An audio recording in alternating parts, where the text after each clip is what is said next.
શિવ મંદિરની અંદર પ્રવેશ કરવાની મર્યાદાઓ છે કે જ્યારે ઘરેથી જઈએ ત્યારે ધોતી અને ઉપવસ્ત્ર પહેરીને જવું જોઈએ અને નાઇટ ડ્રેસ પહેરીને કે જે રાત્રે જે વસ્ત્રો પહેરેલા છે એ વસ્ત્રો પહેરી અને શિવાલયની અંદર પ્રવેશ કરાતો નથી. ત્યારબાદ જ્યારે પણ શિવાલયની અંદર જઈએ એટલે પેલા કર્મના પ્રધાન એટલે કે જે મંદિરના પ્રધાન દેવ છે એમને પ્રણામ કરવાના હોય છે. તમે સાષ્ટાંગ દંડવત કરો કે પંચાંગ નમસ્કાર કરો, પણ પેલા જેનું મંદિર છે એ દેવને નમસ્કાર કરવાના, ત્યારબાદ એના સહાયક દેવતાઓને. એ સહાયક દેવતાઓમાં જેમ કે ગણપતિજી છે, હનુમાનજી મહારાજ છે, વૃષભ છે, આગળ કુર્મદેવ છે, એ જે ગર્ભગૃહ ની આગળ જે આપણે ઉમરાનો ભાગ છે ત્યાં કીર્તિમુખનું સ્થાન છે, એ કીર્તિમુખ.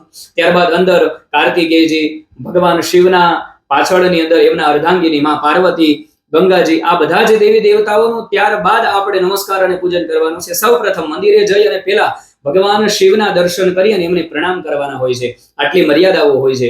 જ્યારે પણ પૂજા કરવા માટે જઈએ ત્યારે એ ઉમરાની અંદર કીર્તિ મુખાય નમઃ આ પ્રમાણે બોલી અને અંદર પ્રવેશ કરવો જોઈએ અને પૂજા કરીને જ્યારે બહાર આવીએ ત્યારે પણ કીર્તિમુખને નમસ્કાર કરી અને પછી બહાર આવવું જોઈએ. નાનું મોટું કોઈ પણ શિવાલય હોય તો એના ઉમરાની અંદર અથવા તો એ જગ્યાએ કીર્તિમુખનું સ્થાન છે, એ કીર્તિમુખને નમસ્કાર કર્યા વગર જો આપણે નીકળી જઈએ તો શાસ્ત્ર એમ કહે છે કે તા નિષ્ફલા ભવંતી, કરેલી પૂજા છે એ નિષ્ફળ જાય છે.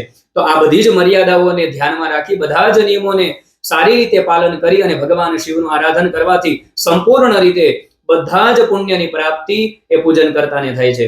ભગવાન શિવ આપનું મંગલ કરે. અસ્તુ.